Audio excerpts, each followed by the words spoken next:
Imana kuko yarayimbwiye ko igiye gukingura gereza abantu barengana mu gihugu cy'u Burundi bagafungurwa cyangwa se bagataha. Imana rero irazi neza ko barengana, Imana izi neza ko bafunzwe nta byaha bakoze, Imana izi neza ko bashimuswe, bahohotewe bikabije.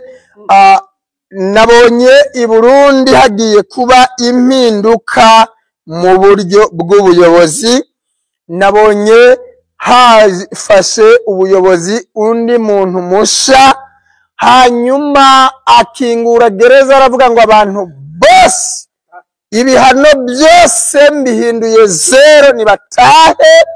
Gereza zisigara zikinguye, ziri vide, zikubuye, ahubwo batashe basiga banakubuye, gereza zisigara zimeze neza. Ubwo rero iki kintu ni ikintu gikomeye cyane. Imana igiye gukora igitangaza kandi twakomeje kubabwira, ariko Imana izasohoza umugambi wayo ku gihugu cy'u Burundi, nubwo bitoroshe, nubwo kandi bikomeye cyane, ariko ijambo ry'Imana rirambwira ngo Imana ifata ibikomeye bikomereye abana b'abantu ikabihindura ibyoroshe, ikabyorosha. Rero abantu bumva neza ko bihebye muri izo gereza narimo ndavuga, kandi bazi ko ubuzima bwabo bwarangiye. Ntabwo ubuzima bwarangiye, nta nubwo bwahagaze, buracyakomeje. Imana yibutsa abantu bayo. So Imana yambwiye ngo yabonye kurira kw'amarira y'abantu bari muri gereza.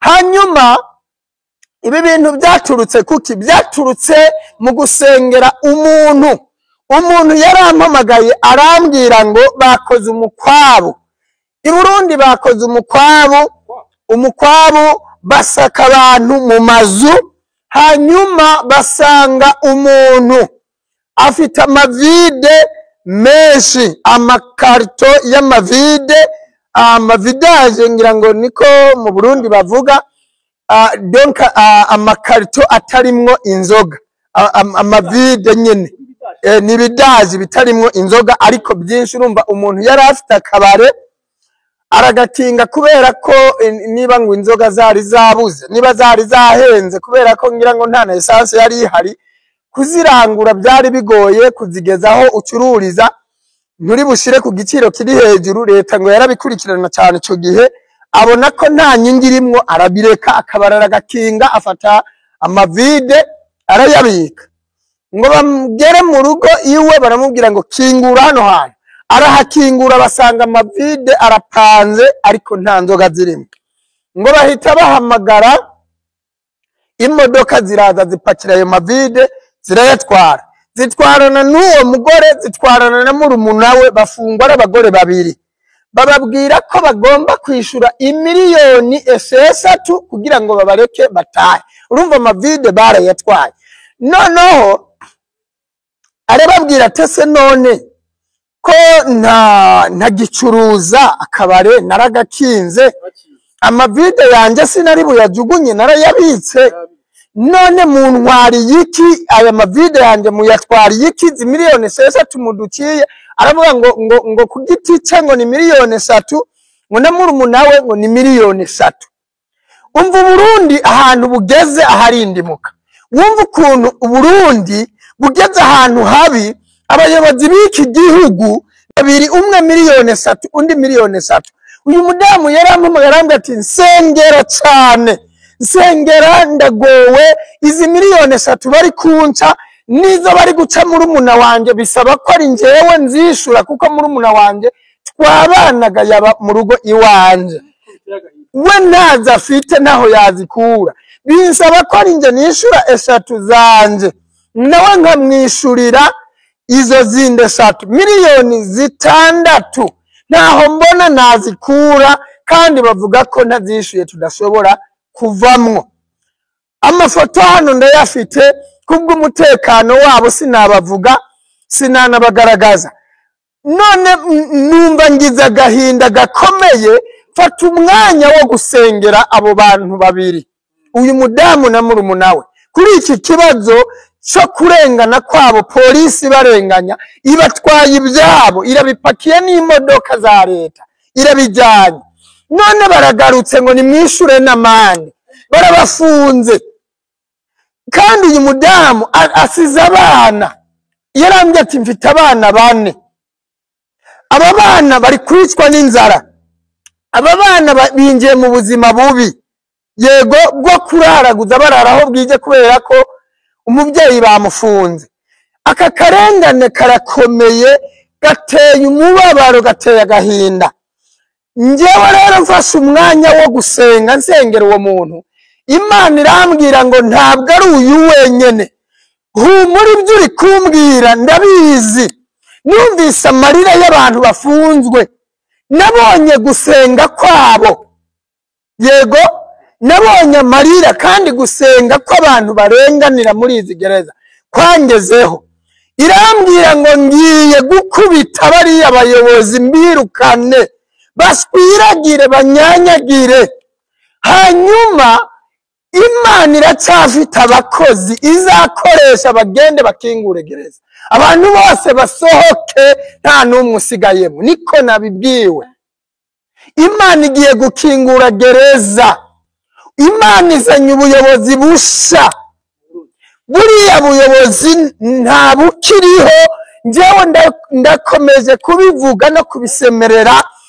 Iriya ngoma abantu barambwira ngo none ko muvuga ngo yaciwe ku ngoma, kandi tukaba tubona ayoboye nta kibazo. Ibyo ntacyo bitwaye. Sawuli yarakomeje arayobora imyaka myinshi, kandi uwundi umuperezida yarimitswe, Dawidi yari yarimitswe. Ariko kugira ngo Sawuli ave ku buyobozi byabaye ibintu bikomeye cyane, n'abantu barapfuye, hari n'abapfuye kugira ngo Sawuli abe ku buyobozi. Abantu barapfuye. Dawidi abona kwicara ku ntebe y'ubwami arayobora. Rero Imana ije kubyikorera, nta mbaraga z'umwana w'umuntu zizabikora. Nabonye Imana ibikora, ariko nanone imbaraga z'Imana zikorera mu bantu. N'ubundi Imana izakoresha abantu, ariko ntabwo ari imbaraga za kimuntu, ni imbaraga z'Uwiteka Imana. Uko Imana yamanuye ingabo zikarimbura abantu barabicanyi birirwa barenganya abantu, ndavuga General Nshimirimana Adolphe n'abagenzi be bari kumwe, ingabo zikaza zigashwanyaguza imodoka bari barimwo. Ndavuga ingabo zoherejwe n'ijuru. Ijuru rirafite abasirikare bakomeye, ijuru rirafite igipolisi kiruta icyo turebesha amaso hano mu isi. Uko Imana yarimbuye ikica Koloneli ikura kure Dariyusi, uko Imana yishe Rumenangwe, aba bantu bose ndi kuvuga bakaba batakiriho barapfuye, niko Imana ije gukuraho ubuyobozi bw'igihugu cy'u Burundi. Abo bose barabicanyi bakomeye. Rumenangwe yarishe abantu mu iperereza ry'u Burundi, yego hari n'abandi bakiriho babakoreye mu ngata, nabo birirwa barica nta camira. Ndavugamwo Kazungu. Uyu Kazungu aravugwa mu bwicanyi bukomeye mu gihugu cy'u Burundi. N'umupolisi mu iperereza ry'u Burundi, n'umupolisi muri documentation. Kazungu turaziranye, ndamuzi na waranzi, avuka mu Kamenge, nimvukira yo mu Kamenge, atuye mu Gatunguru, aho bita mu Gatunguru. Mwabicanyi mwe mutihanye ngo mureke kumena amaraso, Imana iraje kubereka ko ntaho ihuriye namwe. Ibyo murabikora igaceceka, niko ijambo ry'Imana rivuga. Ariko iravuga ngo ndakwiteguye, nzaguhana byimazeyo, bishire imbere y'amaso yawe byose uko bikurikirana. Ariko nabonye Imana ikoze ikintu kidasanzwe mu Burundi. Nabonye Imana ikubise buriya buyobozi iramenagura, irangije irimika, irangije ikingura gereza z'u Burundi, abantu barasohoka babyina intsinzi bishimye. bagiye babyina umuhanda wose, gereza zisigara zikubuye, bakubuye gereza barazisezera zisigara zikubuye.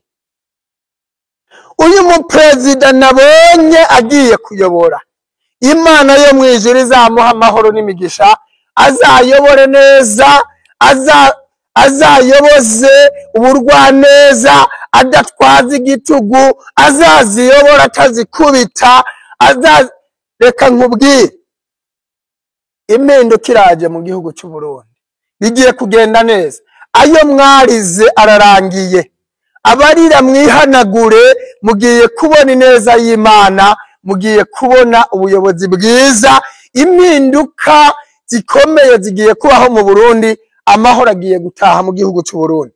Ariko Imana irakubise abantu bigize akaraha kajahe, Imana irakubise yegezayo. Reka mbabwire, nabonye abantu banyanyagiye babura n'ubuhungiro.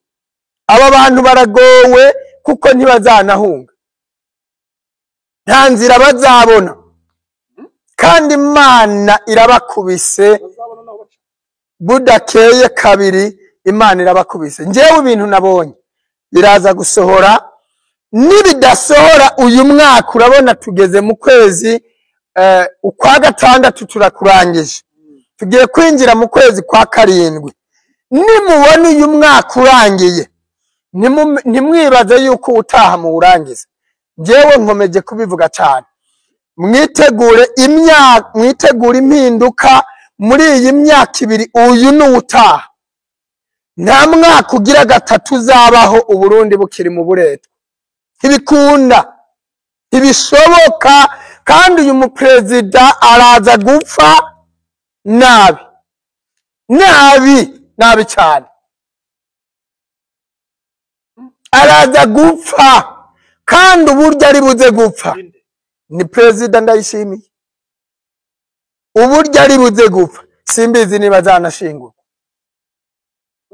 ntago mbizi niba zashingurwa, kuko nabonye apfuye nabi cyane.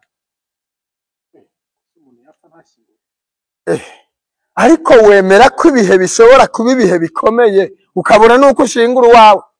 Urabyemera ko bishoboka? mu gihe cya covid ahubwo icyo cyo cyari cyoroshye. Muri covid ho yapfa bakamushingura, ahubwo wavuze ko hari abazapfa bakaribwa n'inkongoro, bakaribwa n'imbwa n'ibisiga ku gasozi. None wagize ngo ibintu nabonye Imana igiye gukora bazabona uko babashingura? Imbwa zizabarira hejuru ku gasi. None wagize ngo Imana iguhanye, wagize ngo ni igihano gisa n'icy'umwana w'umuntu? Bazapfa ntibanashingurwe, baribwe n'imbwa n'ibisiga, kuko bababaje Uwiteka. Uribaza kugira ngo ufunge umuntu umutwaye ibyo afite byose, noneho umwake n'amafaranga adafite, atari bubone, noneho n'ibyo wabitwaye naho yakura gatajya, none ubundi amavide atarimo inzoga ni ikihe kibazo afite? Yego wenda niba yaranazicuruje akazicuruza mu buryo butemewe n'amategeko, wenda yishingiye ibiciro, reka dufate ko leta yabimukurikiranaho. Birashoboka ko leta ishinga ibiciro abantu bakabirenza bakabizamura, ariko se niba yarakoze nayo makosa, sibyo? None ntiwafunga umuntu ukamuca nayo mande, none wamutwarana nayo mavide atakirimwo n'inzoga? Ese ubundi yaba yarabikozeho, niba ko kabare katagikomeje yaraparitse agakinga, ubwo byagakwiriye yuko bamufunga nayo mavide bakayatwara? Ese nta bundi buryo leta ishobora korohereza umuntu nubwo yaba yakoze amakosa mu buryo bw'ibihano? None umuntu oya, birarenze. Imana ireba agahinda mfite kubw'abarundi n'abarundikazi. Imana inyumvire. Nasomye ijambo rirambwira ngo Uwiteka kumvire ku munsi w'amakuba no ku munsi w'ibyago, kandi ngo izina ry'Imana ya Yakobo rigushire hejuru. iri jambo riravuga ngo ikoherereze gutabarwa guturuka hera h'urusengero, riravuga ngo isohoze inama zawe zose, kandi ngo iguhe icyo umutima wawe ushaka. Imana ihe abarundi n'abarundi kazi iby'imitima yabo yifuza, kuko bararushe, bararemerewe. Jewe ndabisabye Imana mu izina ry'umwami wacu Yesu, Imana igende mu nzira zayo zirenga ibihumbi, itabara abarundi n'abarundi.